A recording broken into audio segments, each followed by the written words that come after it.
Welcome everyone. पिछले video में हमने टेंसेस की 12 टाइप्स देखी थी, उनका इंट्रोडक्शन दिया था मैंने, और साथ ही साथ हमने सिंपल टेंसेस को कवर किया था।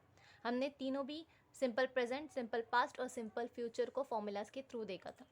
आज के वीडियो में हम कंटिन्यूस टेंसेस को पढ़ने वाले हैं। कंटिन्यूस टेंस 3 तरह के होते हैं: present continuous, past continuous and future continuous. ये टेंसेस हमको ये बताते हैं कि कोई काम चल रहा है, ठीक है, कोई काम जो है चल रहा है, पूरा नहीं हुआ। प्रेजेंट, पास्ट या फ्यूचर में कोई काम चल रहा है, ठीक है। अब इनको हम सीखेंगे।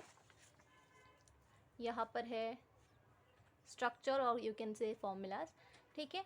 सबसे पहले हम देखेंगे present continuous tense. Present continuous tense हमको ये बताते हैं कि प्रेजेंट में कोई काम चल रहा है, ठीक है, प्रेजेंट में कोई काम चल रहा है। इसका फॉर्मूला है सब्जेक्ट प्लस हेल्पिंग वर्ब। अब हेल्पिंग वर्ब 3 तरह के हैं हमारे पास, एम, इज और आर। इनको कब इस्तेमाल करना है मैं बताऊंगी आपको, पहले फॉर्मूला कंप्लीट करते हैं। फिर है हमारे पास V4। अब V4 क्या होता है? V4 यानी वर्ब विथ ING, ऐसा वर्ब जिसके साथ ING लगता है, जैसे ईटिंग, राइटिंग, सिंगिंग, कुकिंग। ऐसा वर्ब जिसके साथ ING लगता है उसको हम V4 कहते हैं। उसके बाद हमारे पास है ऑब्जेक्ट। अब ऑब्जेक्ट जो है नेसेसरी नहीं है कि हर सेंटेंस के स्ट्रक्चर में ऑब्जेक्ट हो, ठीक है। जिस सेंटेंस में ऑब्जेक्ट है वेल एंड गुड, और जिसमें नहीं है आप उसके फॉर्मूले में से ऑब्जेक्ट को हटा सकते हैं, ठीक है। अब यहाँ पर जैसे कि मैंने बताया था, मैं हेल्पिंग वर्ब के बारे में आपको बताने वाली थी, ठीक है। इन हेल्पिंग वर्ब का इस्तेमाल हम कब करेंगे? ये 3 हेल्पिंग वर्ब। अब जैसे जब भी सब्जेक्ट में आई आएगा, ठीक है, जब भी सब्जेक्ट में आई आएगा उसके साथ मैं एम हेल्पिंग वर्ब का इस्तेमाल करूँगी। और जब भी सब्जेक्ट में सेंटेंस में सब्जेक्ट पर ही, शी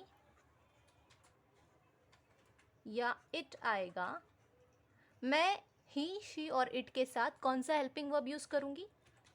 इज़ यूज़ करूँगी। और जब भी सेंटेंस में सब्जेक्ट की जगह यू, वी या दे आएगा, तब मैं कौन सा हेल्पिंग वर्ब यूज़ करूँगी? आर,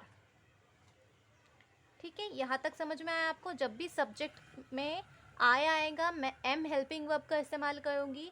जब भी ही, शी या इट में से कोई आएगा मैं इज़ का इस्तेमाल करूँगी। और जब भी यू, वी, दे कोई सब्जेक्ट आएगा तब मैं आर का इस्तेमाल करूँगी, ठीक है। यहाँ तक क्लियर है? अब उसके बाद में है वर्ब विथ ING।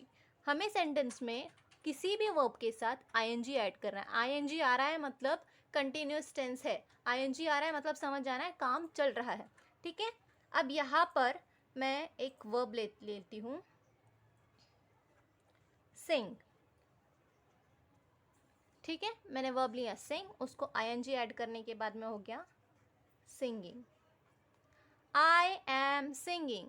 अगर मैं ऑब्जेक्ट लगाना चाहूँ तो मैं आगे लिख सकती हूँ a song, I am singing a song. अगर सब्जेक्ट में सेंटेंस में ऑब्जेक्ट नहीं है तभी भी कोई बात नहीं, ठीक है। आई के साथ हेल्पिंग वर्ब लगेगा एम, वर्ब के साथ लगेगा ING, I am singing, he, she, it is singing. ING क्यों लगाया हमने? क्योंकि जब भी कंटिन्यूस टेंस में वर्ब इस्तेमाल होता है वर्ब के साथ ING लगता है। यहाँ पर भी you, we, they are singing, I am singing, he, she, it is singing, you, we, they are singing। ये जो है फॉर्मूला है प्रेजेंट कंटिन्यूस टेंस का, subject plus helping verb is am are plus verb with ING plus object, ठीक है। अब इन tenses इस tense में ये जो तीनों भी सेंटेंस है वो हमको ये बता रहे हैं कि प्रेजेंट में कोई काम चल रहा है। कौन सा काम? सिंगिंग, गाने का काम जो है चल रहा है, अभी तक गाना कंप्लीट नहीं हुआ, ठीक है। वो जो मैं गाना गा रही हूँ, वो गाना गा रही है या वो गाना गा रहा है। अब यहाँ पर इट का इस्तेमाल, मैं इट को यहाँ से हटा देती हूँ क्योंकि इट जो है ये सेंटेंस में फिट नहीं हो रहा। वाई? बिकॉज इट जो है हम नॉन लिविंग थिंग के लिए यूज़ करते हैं या फिर कोई एनिमल के लिए यूज़ करते हैं, if you don't know the gender of the animal, ठीक है। इट हम नॉन लिविंग थिंग के लिए यूज़ करते हैं या फिर एनिमल के लिए। तो यहाँ पर सेंटेंस में सूट नहीं हो रहा है इसलिए मैं हटा रही हूँ, लेकिन एक बात आपको याद रखनी है, जब भी इट आएगा आपको उसके साथ हेल्पिंग वर्ब इज ही लगाना है प्रेजेंट कंटिन्यूअस टेंस में, ठीक है। उसके बाद में वो गाना गा रहे हैं, या हम गाना गा रहे हैं, या तुम गाना गा रहे हो, ठीक है। अब ये जो है प्रेजेंट कंटिन्यूअस टेंस में ये सेंटेंसेस हमको ये बता रहे हैं कि प्रेजेंट में काम चल रहा है, पूरा नहीं हुआ। इसी तरह अगर हम पास्ट कंटिन्यूअस टेंस को देखें तो पास्ट कंटिन्यूअस टेंस में भी हमको ये पता चलता है कि पास्ट में कोई काम चल रहा था, ठीक है। पास्ट कंटिन्यूअस टेंस हमको ये बताते हैं कि पास्ट में कोई काम चल रहा था, पूरा नहीं हुआ। उसका फॉर्मूला है सब्जेक्ट प्लस हेल्पिंग वर्ब। अब यहाँ पर दो हेल्पिंग वर्ब है, एक है वॉज, दूसरा है वर, ठीक है। उसके बाद में वही है verb with ING plus object subject. अब अच्छा, इन हेल्पिंग वर्ब के बारे में भी जान लेना जरूरी है। जब भी सब्जेक्ट में आई, ही, शी, इट आएगा, हम उसके साथ कौन सा हेल्पिंग वर्ब यूज करेंगे? वॉज। और जब भी सेंटेंस में सब्जेक्ट की जगह पर यू, वी और दे आएगा, हम कौन सा हेल्पिंग वर्ब यूज करेंगे? वर। हम कौन सा हेल्पिंग वर्ब यूज करेंगे? वर।